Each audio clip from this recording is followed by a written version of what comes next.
Alô, gente boa. É um prazer sempre para mim e meu coração não diz essas coisas por dizer. Não digo nada por dizer. Quando eu digo a você que é um prazer, é porque é um prazer. Eu me alimento desse bem-estar que o Evangelho, viajando por dentro de mim, chegando até a sua percepção, com clareza, produz como resultado uma espécie de galardão existencial que afaga o meu coração. Estou falando de mim. Tem gente para quem isso é um negócio, é uma obrigação, é feito por medo, para impressionar, para conquistar adeptos. Descobriram que pode ser uma maneira de angariar fama, percepção, enfim.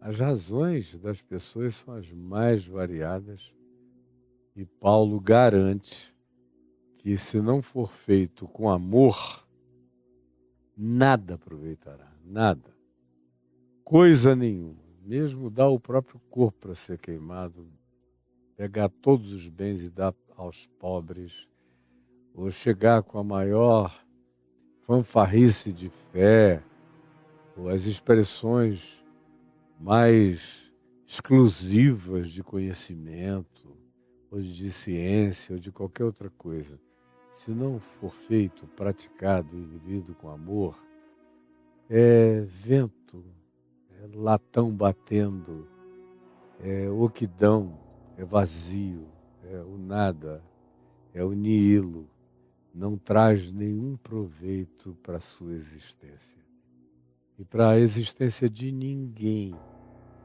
Nós temos visto nos últimos dias e semanas os capítulos 10 e 11. E aí eu terminei o capítulo 10 citando o que está no verso 1º do capítulo 11. Você lembra? Está tudo gravado aí no meu YouTube, absolutamente tudo. E eu disse que o lugar onde Jesus os enviou primeiro, esses seus 12 discípulos, os apóstolos, os enviados, os que andaram com ele o tempo todo, foi para as suas próprias casas. Porque não adianta a gente arranjar uma desculpa missionária para ir pregar na África. Como eu vejo um monte de gente que vai para o fim do mundo. E aí depois eu conheço a família, o pai, a mãe, os irmãos, e gente assim, me diz interessante, ele ou ela foram para o outro lado da terra. Agora, a gente não sabe nada sobre ele, Jesus, o que aconteceu na vida dele. Lá em casa é uma pessoa tão tosca, tão difícil, tão agressiva, tão bruta, tão sem paciência. Nos trata como seres perdidos. Isso aqui faz mais de meio século que eu ouço em todos os lugares do Brasil e já ouvi em centenas de lugares do planeta a mesma historinha. Não é à toa que quando Jesus dá essas instruções, o primeiro lugar para onde ele leva esses discípulos para praticarem o Evangelho e para viverem a realidade dessas instruções, é dentro das suas casas, das suas cidades, do lugar onde eles tinham sido criados. E agora Jesus vai com eles e deixa que eles sejam os porta-vozes da mensagem que Jesus não só os vinha instruindo já há muito tempo, mas tinha dado agora algumas instruções muito práticas e concretas de tratamento, de relacionamento, de busca de convívio, de ensino sobre como vincularem-se ou desvincularem-se as pessoas.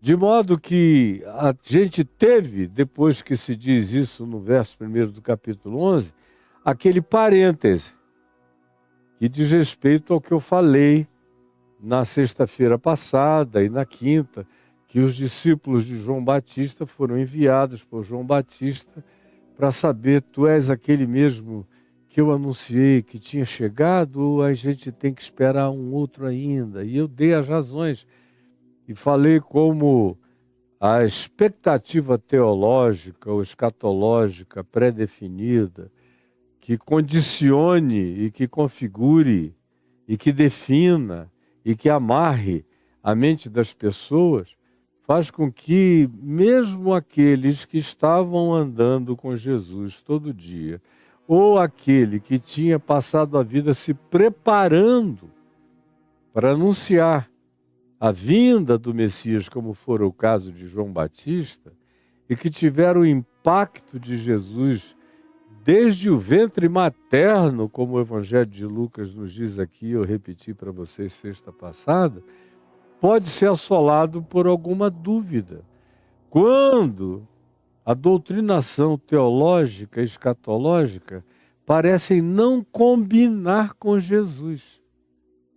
E aqui é onde reside um dos maiores problemas contemporâneos, e não só contemporâneos, preste atenção nisso, um dos maiores problemas em toda a história chamada história da fé, história da igreja, como você pretenda chamá-lo. Que na realidade é mais a história do cristianismo do que de qualquer outra coisa. As configurações, as determinações doutrinárias, teológicas, dogmáticas, e em meio a tudo isso, inclusive as escatológicas, que nos dias de Jesus era o aspecto de natureza doutrinal, teológico prevalente, era a escatologia, havia um fluxo escatológico tomando conta de todos, uma expectação no ar, o Messias vai chegar e vai tirar Roma de sobre nós, vai arrancar a pata poderosa dos romanos e vai nos dar liberdade a nós e ao planeta.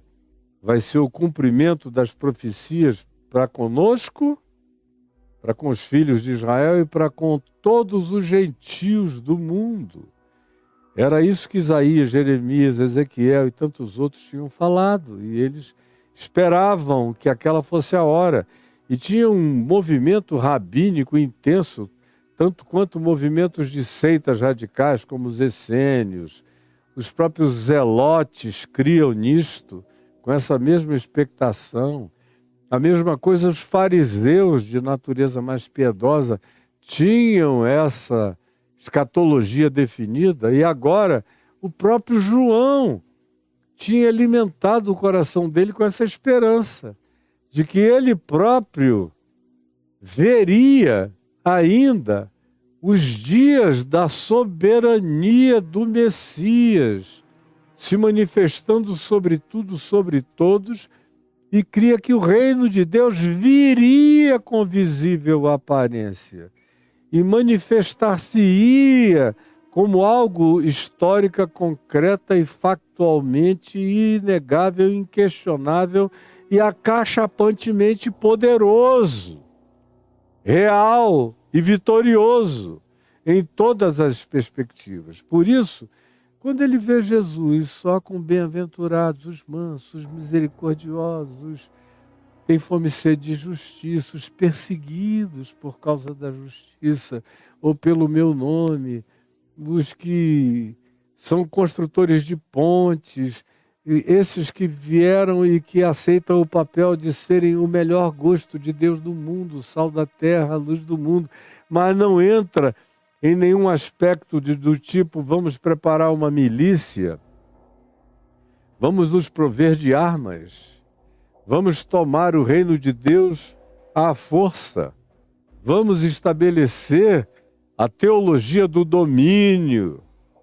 Vamos construir um aparato de natureza bélica, humana, tanto quanto eu Invocarei o meu Pai, mandará seres de outra dimensão, que nós apelidamos de anjos, de arcanjos, seres de outras dimensões, de outras energias, de outros adensamentos, de outras configurações que a palavra civilizatória nem cabe bem, ou seja, seres de outra natureza e de outra realidade dimensional, que a gente põe um apelido de anjo. Eu posso pedir e ele enviar exércitos de anjos. Acaba com esses romanos, essa legiãozinha romana, cada legião não aguenta um peteleco de anjo, desses seres de outras dimensões. Eles tinham essa expectativa e agora essa expectativa os cega. Teologia, dogmática, doutrinação, catequese, escatologia tem um poder extraordinário de cegar a mente das pessoas para Jesus na cara deles. Era Jesus na presença deles, Jesus fazendo, Jesus agindo, Jesus se manifestando, Jesus presente. Mas o poder do condicionamento mental, da lavagem cerebral, da expectativa doutrinal, teológica, escatológica, são tão poderosos que são mais vitoriosos no seu poder de estabelecimento cognitivo do que a própria encarnação de Jesus na cara deles. De modo que até os discípulos de Jesus mantinham a mesma expectação. Essa foi uma das razões de Judas ter se frustrado e ter partido para a traição. Quem sabe até num ato de desespero, vou colocá-lo numa situação tão iminente de morte, que aí ele vai sacudir as coisas e não vai morrer e vai fazer as coisas acontecerem. Pode ter sido até isso que motivou o equívoco de Judas, porque os outros apóstolos viviam o mesmo equívoco. Mesmo depois de Jesus ressuscitado, no Monte Olival, antes de ser assunto aos céus, eles ainda perguntaram a Jesus, será esse o tempo? Quando Jesus disse, fiquem na cidade até que do alto sejais revestidos de poder de dunamis do Espírito Santo, eles não entenderam aquilo como uma presença de Jesus habitando a vida deles e que eles teriam que viver sem a corporeidade histórica de Jesus por muito, muito, muito tempo, para além do imaginado. Eles pensavam que era uma idinha com uma voltinha logo. Aí ele pergunta, escuta, será que logo depois que o Espírito Santo chegue e nos visite, tu vais voltar junto e restaurar o reino a Israel? Quando eles fazem essa pergunta, eles estão falando dessa expectativa de concreção histórica do reino de Deus. Embora Jesus tivesse dito a eles que haveria um hiato longo, todas as falas e parábolas de Jesus falam desse hiato longo, mas vocês vejam como mesmo a palavra que sai mais óbvia da boca de Jesus esbarra na força da doutrinação contínua e não passa. Foi o caso de João. Manda os seus enviados. Jesus cura doentes cumprindo, como vocês viram comigo, o profeta Isaías, o profeta Jeremias. Vai, diz a João, olha, os cegos veem. Depois dele mesmo ter feito todos esses milagres, ele cita Isaías para os enviados de João e manda que eles retornem. Quando eles retornam, tem o tema do que eu tratei na sexta passada, sobre o significado de João Batista e sobre o fato de que aquela geração que estava ali diante inagradável, sofria de um mau humor espiritual crônico, incurável, insarável. Porque Jesus conclui dizendo, mas não adianta. Vocês são pessoas para as quais Deus pode manifestar-se como queira. A mente de vocês tem bloqueios de natureza cognitiva e blindagens teológicas e catequéticas e dogmáticas e expectações tão mais fortes do que a própria revelação de Deus, do que a própria encarnação de Deus, que não adianta nada. Eu estou aqui diante de vocês e vocês não enxergam nada. Como viria a dizer posteriormente o apóstolo João, Jesus veio para o que era seu, mas os seus não o receberam. E aí ele diz, vocês são inagradáveis. A quem que eu compararia vocês? Vocês são meninos que sofrem de infantilismo espiritual crônico. Vocês são incapazes de desenvolver cognitividade madura ou adulta. Vocês sofrem de fixações infantis patológicas e são inagradáveis, porque reclamam uns dos outros e brigam, dizendo, nós tocamos flauta, mas vocês não quiseram dançar. E o outro diz, a gente também quis brincar de morto e de defunto, de enterro e de cemitério, e vocês não quiseram chorar.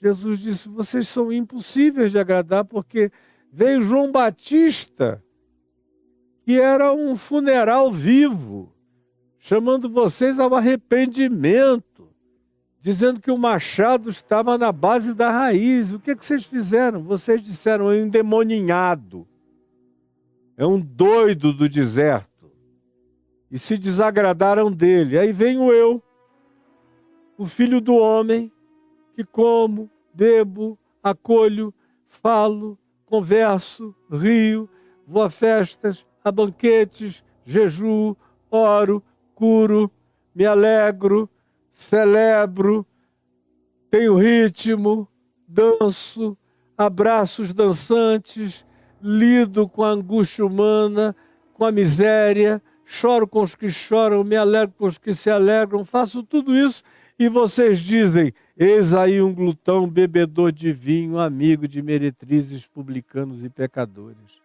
Vocês não têm cura. E aí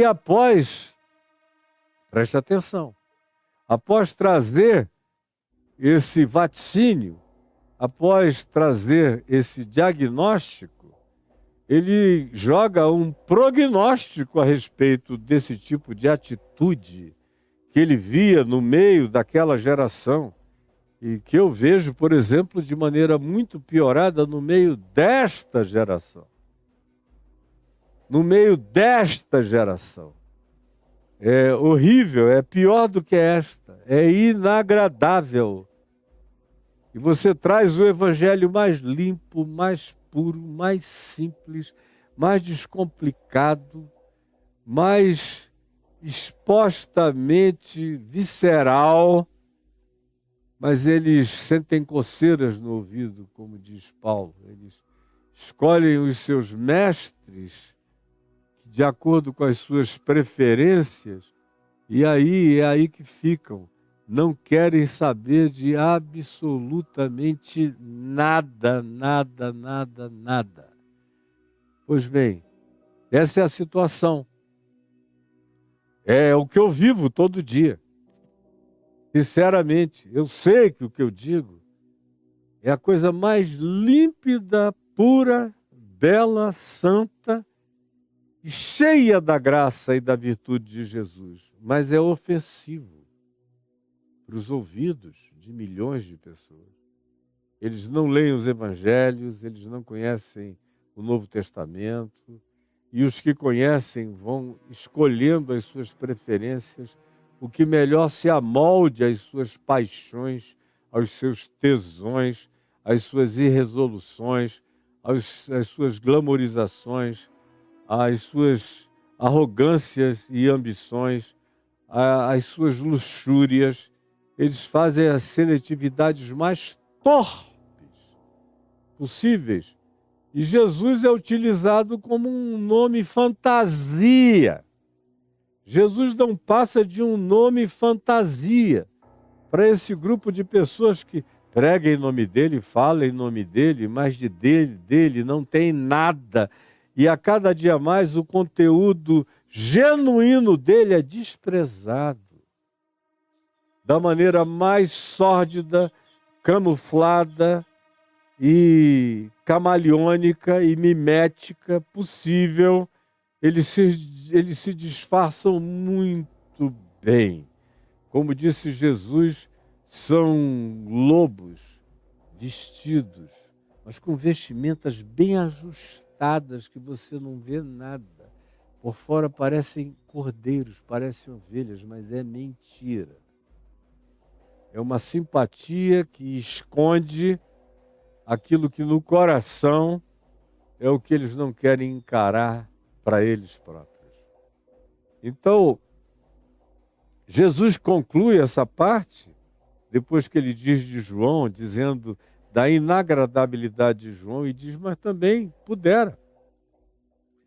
Eu vim de maneira oposta.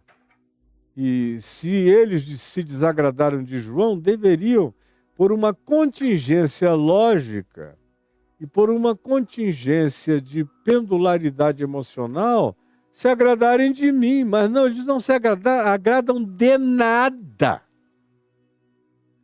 a não ser deles próprios. Eles cultuam os seus umbigos, os seus ventres. Eles são a medida de todas as coisas. Eles cultuam apenas os seus próprios pensamentos.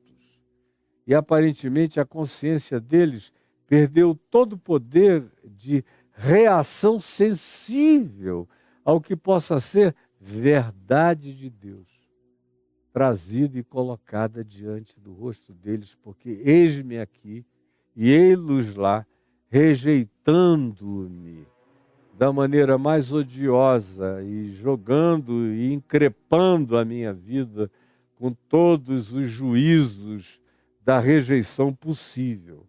Aí Jesus diz o verso 20, preste atenção. E agora esse verso 20 nos remete outra vez para o capítulo 11, verso 1, ou seja, para as cidades deles, para as cidades dos 12 apóstolos, para as cidades dos que tinham acabado de receber a instrução, para as cidades que Jesus os envia e com eles vai junto, para observá-los nas suas práticas relacionais do anúncio do Evangelho. Vai junto. E o verso 20 é uma continuidade. Entre o verso 2 e o verso 19 é um parêntese de algo que aconteceu no processo. Mas eles chegam e dão continuidade ao que o capítulo 11, verso 1 apregoa. Chega nas cidades deles. Então passou Jesus, preste atenção, passou Jesus a increpar, a trazer aquela exortação forte, intensa, rascante, cortante, ferina, anatomicamente expositora de tudo aquilo que eles tentavam esconder e dissimular. Passou então Jesus a increpar as mesmas cidades, as cidades de Pedro, Tiago, João, ou seja, as cidades onde eles tinham sido criados. Passou Jesus a increpar as cidades nas quais ele, Jesus, operara numerosos milagres. Todo tipo de milagre. Os caras tinham visto acontecer para todo lado. O mais impensável. Eles tinham visto as profecias mais messiânicas de Isaías se cumprirem. As promessas mais utópicas de Jeremias se manifestarem. Os sonhos mais bonitos dos profetas se tornarem realidade diante do rosto, da cara e da vida e da casa deles. Mas o coração deles não se convertia, era sempre duro e empedernido, como o de milhares e milhares que me ouvem todo dia, e o coração não se dobra, não se sensibiliza, não se deixa penetrar nem pervadir por nada da graça de Deus. Passou a increpar as cidades nas quais operara numerosos, não foram poucos, milagres, pelo fato de não se terem arrependido, de que neles não tinha havido nenhum tipo de metanoia, ou seja, de mudança de mente. Eles continuaram dizendo: aqui aconteceram coisas extraordinárias, eu já vi milagres. Vocês não podem nem imaginar o que eu já vi de milagres. Como eu vejo alguns pregadores por aí, eu já vi milagres. Ô, minha filha, nesses 30 anos eu já vi tanto milagre. Inclusive uma mulher perder 20 quilos de peso na minha frente. Devia estar tomada de gás até não poder mais. Meu Deus. E manda ele repetir. Não, eu conheço essas histórias há pelo menos 50 anos, desde o tempo do Didi Ávila, lá, se não me engano, na Guatemala, até que depois veio tudo à tona. E quando vem à tona é sempre uma vergonha para a dissimulação proposta por esses indivíduos. E Jesus então diz no verso 21, ai de ti, Corazim, que era uma cidade ali do lado, onde ele tinha apóstolos que tinham crescido nesse lugar. Hoje você chega lá, você só vê pedaços de pedra. A arqueologia já desencavou algumas pedras, com desenhos romanos, alguns com desenhos gregos, mas nem mesmo as ruínas são grandes, são pequenas em Corazim. Ai de ti, Corazim! Ai de ti, Betsaida, a cidade onde Pedro, André tinham crescido, e alguns outros que tinham visto milagres aconteceram e naturalizaram a graça de Deus. Não tem nada mais horroroso do que quando alguém naturaliza a mensagem de Jesus, a presença de Jesus. É o que acontece de geração em geração. As pessoas às vezes começam até bem. Eu vejo elas terem um primeiro impacto do Evangelho, aí elas começam a conviver com crentes, com a congregação, começam a ouvir escândalos de pastores que pegam as menininhas, ou que gostam de garotinhos, que tascam a mão no dinheiro de maneira mais deslavada e impudica possível, e aí vão dizendo, vai ver que é assim mesmo, e quando não percebem, o coração já ficou empedrado e endurecido. E aí, minha gente, é difícil haver retorno. Como diz o escritor de Hebreus, no capítulo 6, do verso 1 ao verso 6, esse tipo de gente que naturalizou Jesus, que naturalizou a graça de Deus, que fez do Evangelho uma coisa que eles lidam como uma literatura. Hoje em dia tem gente aí naturalizando tudo. Jesus, por exemplo, morreu na cruz e foi morto pelos romanos a pedido dos judeus, foi torturado, sofreu, morreu uma morte ignominiosa. E o que sobrou daquilo? Tem um pessoalzinho agora dizendo que o sangue de Jesus significa apenas isso, o sangue do torturado, o sangue do martírio, o sangue de quem sofreu, mas não tem nenhum poder vicário, salvífico, propiciatório, redentivo, no sangue de Jesus. E eu estou vendo uma garotada toda naturalizando isso até o dia em que vai entrar uma espada de 2 gumes no rabo dessa garotada. Vai sair pela boca, vão ser empalados pela verdade. E eu espero ainda estar vivo para eles me procurarem e eu dizer o óbvio, que sem derramamento de sangue não há remissão de pecados, e que foram os romanos que executaram por pedido dos judeus, mas estavam cumprindo a profecia, porque ele levou sobre si todas as nossas iniquidades e as nossas dores levou sobre si. Enquanto nós o julgávamos oprimido, o pessoal ficou apenas considerando Jesus oprimido, torturado, mas perderam a visão salvífica da graça de Deus. E esse pessoal eu encaro batendo no queixo, com toda a veemência do meu pensamento, da minha convicção de fé. Eu estou chamando você às falas. Vocês todos, a soma de vocês. O Evangelho, se vocês continuarem assim, acabou, morreu para vocês. E vocês vão continuar usando o nome de Jesus como um nome fantasia. Adotem o Mickey, o Pluto, o Pato Donald, qualquer outra coisa, vai servir melhor para os propósitos teológicos de vocês. Seus meninos idiotados, que perderam totalmente a noção. É nojento. Para mim, me dá asco ver o que vocês estão fazendo com o Evangelho de Jesus. Só que eu vou morrer denunciando a mentira de vocês. Pois bem, Corazim, Betsaida, tinham feito esse tipo de naturalização da graça. Milagre. Jesus passa por aqui, ele faz milagres, faz isso, faz aquilo. Mas nada além disso, nada além da superficialidade, nada além daquilo que, como seleção, eles selecionam para o seu próprio agrado, mas sem arrependimento, sem metanoia, sem mudança de mente, sem mudança de vida, sem transformação do coração, sem absolutamente nenhum novo nascimento da consciência, sem nenhuma nova criação, nenhuma nova criatura, nenhum ser eclodindo em Deus, fascinado pela graça de Deus, ao contrário. Absolutamente acomodados, como é o que tem acontecido aqui entre vocês, em qualquer das plataformas.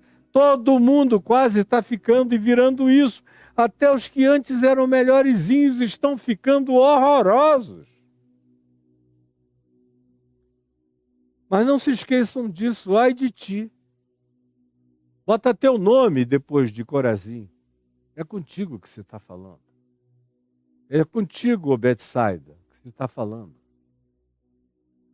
Porque se em Tiro, lembra de Tiro ou não sabe nada de Tiro também? Lê lá no profeta Ezequiel, a alusão ao rei de Tiro, que acabou virando uma figura arquetípica de um Satanás poderoso, inconversível, um querubim da guarda poderoso, e que se encheu de tanto glamour pessoal, de tanto narcisismo, que disse, eu subirei e ficarei acima de Deus, como também diz o profeta Isaías, aludindo a coisa semelhante. Como o próprio rei Nabucodonosor encarnou, o rei de Tiro também foi uma figura que carregou esse estereótipo, porque ele se tornou esse arquétipo. Aí se compara Corazim e Betsaida, onde não tinha nenhuma figura historicamente eminente, de nenhuma grandeza perceptível, mas Jesus diz, olha, Corazim, presta atenção, Betsaida, porque se o rei de Tiro, no auge da sua arrogância, que também era o dominador de Sidom, se essas duas cidades, sob esse domínio, que ficaram tomadas e surtadas por um surto megalomaníaco de grandeza, se tivessem no meio deles e no meio dessas cidades operado os milagres que eu fiz no meio de ti, que no meio de vós se fizeram. Você está me ouvindo, Corazim? Você está me ouvindo, Betsaida? Com toda a tua teologia, você está me ouvindo? Com toda a tua pretensão de dizer, eu já vi muita coisa, já li bastante, sei de muita coisa, pior para você. Pior para você. Ai de ti. Porque se em Tiro e em Sidom se tivessem operado os milagres que em vós se fizeram, há muito tempo, que Tiro e Sidom teriam se arrependido, teriam mudado a mente. O rei de Tiro teria se prostrado de joelhos.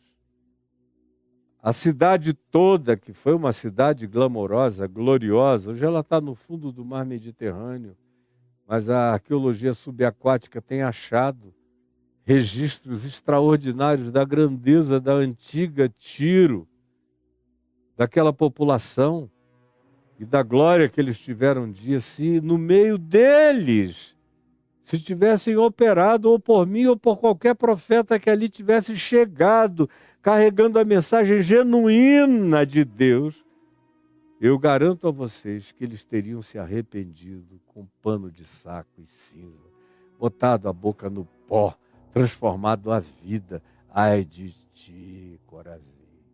Ai de ti, Betsaida. Ai de ti, crente. Ai de ti, teólogo. Ai de ti, pastorzinho. Ai de ti, milagreiro. Ai de ti, que naturalizaste o evangelho, te tornaste empedernido, empedrado, e que nada pervade ou penetra mais teu ser nem tua alma. Ai de ti! Não tem mais ninguém pregando isso, não é? Mas eu vou pregar até o fim da minha vida e vai ficar para os teus filhos e para os teus netos. Eles serão melhores que você. Eu garanto que os teus filhos e os teus netos serão melhores que você, com a graça de Deus. Ai de ti! Eles teriam, se tivessem tido a mesma chance, se arrependido, mudado completamente a mente, a atitude, o coração, o comportamento, a postura. E contudo, eu vos digo, Jesus prossegue, no dia do juízo, preste atenção, porque você tem que entender isso, a categoria e os critérios de juízo de Jesus não tem nada a ver com os do cristianismo, da igreja, da religião, da teologia ou de qualquer escatologia. E contudo, eu vos digo, no dia do juízo, haverá menos rigor para Tiro e Sidom do que para você, Corazim, Betsaida, Cafarnaum, essas cidades onde eu operei todos esses milagres e que naturalizaram a graça de Deus e transformaram a graça de Deus em bobagem, ou como diz o apóstolo Judas, irmão de Jesus, em libertinagem. Transformaram a graça do nosso Deus em libertinagem. É o que está acontecendo para todo lado. Será que vocês não enxergam, meu Deus? Ai de ti, que tristeza. E ele prossegue ainda no verso 23. Quanto a ti, tu, Cafarnaum, era onde ele morava, onde fez milagres de roldão, tu, Cafarnaum, que era onde Pedro estava morando, que foi na Galiléia onde tudo começou, onde Jesus colocou a base dele para residir, conhecia centenas de pessoas pelo nome, tinha entrado na intimidade deles, operado milagres extraordinários e trazido palavras. Foram eles que ouviram o chamado Sermão do Monte, mais do que qualquer outro grupo. Foi aos ouvidos deles que essa palavra chegou ali. Eram eles sentados na relva. Foram eles que comeram os pães dos milagres. Foram eles que viram tudo. Foram eles que ouviram a palavra da vida, da misericórdia, da transformação, da compaixão, da solidariedade, da esperança. Foram eles. Por isso é uma coisa que você precisa guardar para o resto da sua existência. Aquele que não sabe nada, ouça bem o que eu estou dizendo. Você está me vendo? Aquele que não sabe nada, está em muito melhor situação do que você que sabe alguma coisa. E pior ainda é você que acha que sabe muito. E tem alguns de vocês que souberam o bastante para se tornarem culpados de si mesmos pela dureza dos seus corações e pelo empedernimento dos seus espíritos. O que o Evangelho diz, e é Jesus quem diz, não sou eu, é Jesus. E aquele a quem muito se dá, desse, muito se pede. Aquele a quem pouco se dá ou nada se dá, desse pouco se pede ou nada se pede. De modo que você que se jacta de saber, de conhecer, de ler. Tem gente que eu chego por aí, a primeira coisa que o cara me pergunta é: você já viu o último livro teológico que saiu sobre o tema tal, tal, tal? Cara, eu deixei isso para trás há uns 45 anos. Eu fui vendo a pateticidade disso. Fui confiando infinitamente mais na minha pesquisa independente, na formulação dos meus pensamentos, do que na maioria dos teólogos que eu leio e vejo neles uns idiotas que habitaram uma bolha, morando no topo de uma torre de marfim, que não sabem absolutamente nada da vida. 99% deles são assim. Respeito nenhum por quem não bota a mão no ganzê, por quem não mete a mão no peito do leproso, não se suja com a chaga humana. Da minha parte, respeito nenhum. Pois bem, tu, Cafarnaum, elevar-te-ás, porventura, até o céu? Só porque eu fiz milagres no meio de ti? Tu achas que isso te dá um poder de levitação, de ascensão espiritual, só porque eu morei aqui? Só porque vocês me viram entrar e sair, passar todo dia, vocês acham que isso carrega alguma prerrogativa salvífica especial, enquanto o coração de vocês continuava totalmente impermeável, duro, sem nenhuma emoção, sem nenhum carinho, sem nenhuma afetividade, sem nenhuma ternura, sem nenhum temor e tremor, sem nenhuma santidade, sem nenhum louvor, sem nenhuma adoração, sem nenhuma genuflexão, sem nenhuma gratidão. Vocês acham que basta o meu CEP, ter um CEP de Cafarnaum que está tudo resolvido para vocês? Pois eu digo que não está. Pior para vocês. Vocês acham que por esse fato você já tem o céu garantido? Eu garanto que vocês não têm. Ai de ti, igreja, ai de ti, denominação evangélica, ai de ti, igreja católica, ai de ti, cristandade de todos os níveis. Vocês pensam que porque vocês ficaram sabendo de coisas que eu fiz, faço e ensinei, vocês têm o céu garantido? Ai de vós, por tamanho engano. Ah, vocês acham que o meu CEP garante celestialidade e moradas eternas para vocês? Acham que subirão até os céus? Eu vos afirmo, descerás até ao inferno. É brabo, não é? Jesus dizendo: você acha que por causa do que você imagina, das proximidades de informativas a meu respeito, vocês garantiram o céu? Eu garanto uma outra coisa a vocês: vocês vão descer até o inferno. Porque vocês receberam todas as oportunidades que ninguém teve, o coração de vocês se blindou como de ninguém, jamais.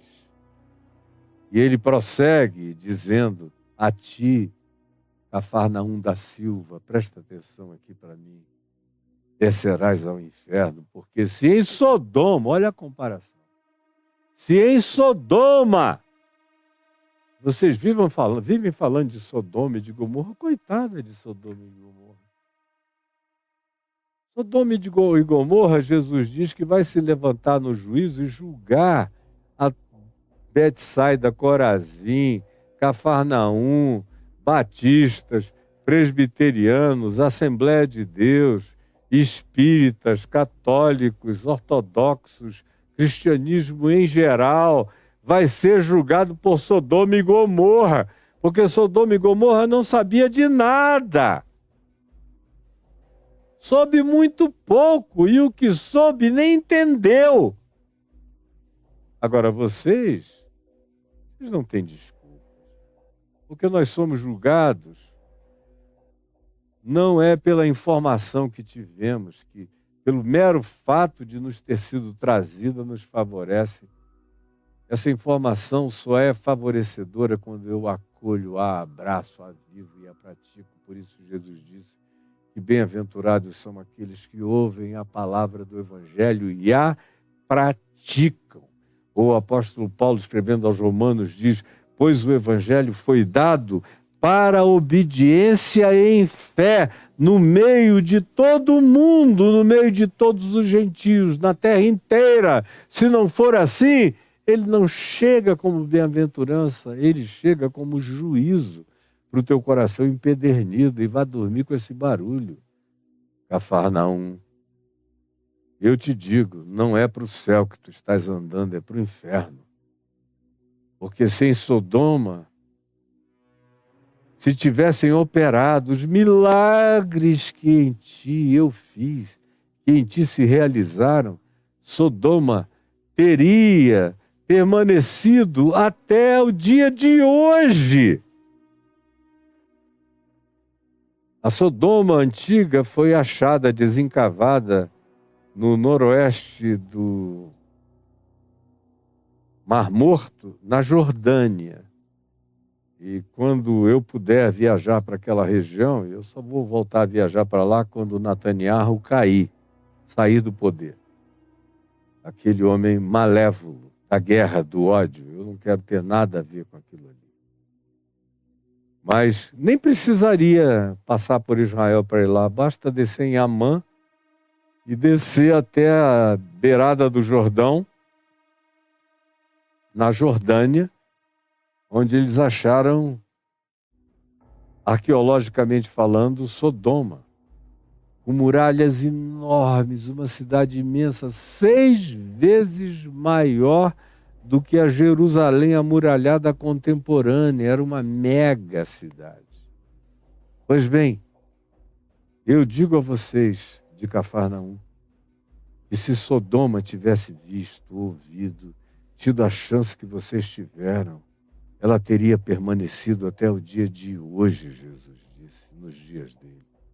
Digo-vos, porém, que menos rigor, preste atenção, menos rigor haverá para Sodoma, muito menos do que para as igrejas, do que para o papado, que tem um acumulado de perversidade papal de 1.700 anos de maldade, do que para essa pastorada toda que vive pegando garotinha, garotinho, roubando os pobres, mentindo deslavadamente, inventando milagres que nunca aconteceram. Jesus diz: em verdade eu vos digo, Sodoma teria permanecido até hoje, mas eu vos digo que menos rigor haverá, menos cobrança, haverá mais generosidade, mais misericórdia, mais compensação, mais entendimento, mais justificação para Sodoma no dia do juízo do que para contigo, Cafarnaum presbiteriana, Cafarnaum batista, Cafarnaum luterana, Cafarnaum episcopal, Cafarnaum das igrejinhas independentes, onde tem os seus reininhos e os seus próprios donos particulares. Ai de ti! E quanto a isso, que não haja nenhuma hesitação. E quem tem ouvidos para ouvir, ouça, porque essa palavra não voltará vazia. Você ouviu? Já era, mano. Não adianta. Não adianta dizer, eu ouvi, mas eu fiz tudo para não entender. Já era. Você já está, patolado. E agora, vá dormir com esse barulho. Senhor Jesus, eu disse o que tu disseste, eu repeti o que tu falaste, com as mesmas palavras, com as mesmas categorias, com os mesmos princípios, com a mesma veemência, com a mesma verdade, com a tua entrega, com a minha entrega ao teu Espírito, para que essa palavra pelo menos alcance o coração e a mente daquele que não ficou entorpecido. não ficou empedernido, não ficou impenetrável, não ficou blindado pelas suas próprias conclusões de perversos pensamentos, pela sua disposição mental reprovável de adulação aos seus próprios pecados que eles não querem reconhecer. Por isso dizem que nem mais do sangue de Jesus, que purifica de todo pecado, eles precisam. Por isso eles reduziram o teu sangue apenas a uma simbolização de tortura e sofrimento malvado na cruz, sem entenderem que tu és o Cordeiro que foi imolado desde antes da fundação do mundo. Eles, portanto, são indesculpáveis. Eu te peço que essa palavra dura tenha, todavia, um poder de diamante para penetrar o coração, para furar o coração de pedra, para encontrar um lugar de ressonância transformadora na vida daqueles que estão me vendo e ouvindo. É o que eu te imploro em nome de Jesus, ó Pai. Amém.